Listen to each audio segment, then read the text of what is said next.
Across the lonely trails of the West, a weary cowboy named Daniel Hayes rode with nothing left but a scarred heart and a single dollar in his pocket. Once, he had land, cattle, and dreams, but life had stripped him down to almost nothing.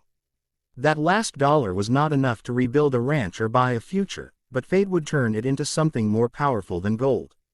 In a bustling frontier town, a crowd had gathered for an auction. Not for horses, not for rifles, but for a girl.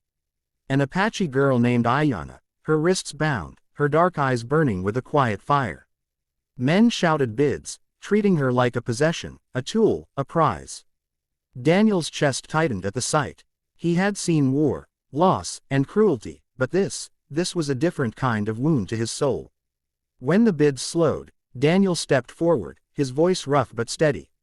"I'll give you $1. The crowd erupted in laughter. $1. You think freedom's that cheap? But the auctioneer, eager to end, slammed down the gavel. With that last coin, Daniel walked away with the girl everyone else saw as a bargain, but he knew he had just bought more than he could ever measure. At first, Ayanna met him with silence and cold defiance. "You may have bought me," she said one night by the campfire, "but you will never own my spirit." Daniel didn't argue. He simply nodded, staring into the flames. "I don't want to own you," he answered. "I just couldn't watch them trade you like cattle." Slowly, days turned into weeks. She helped around his small, broken ranch, but never out of obligation, only when she chose to. He never commanded, never forced. Instead, he showed respect, leaving her space, giving her a corner of land where she planted wildflowers that reminded her of her lost people. Nights were softer. Daniel told her about the wars that stole his brother, about the silence that haunted his home. And Ayanna, in time, shared her pain, the destruction of her tribe, the songs of her mother that now lived only in memory. Their wounds, though different, recognized each other. One evening, under a sky scattered with stars, Ayanna whispered, "I want to be free." Daniel's chest ached, but he smiled gently. "Then you're free, Ayanna.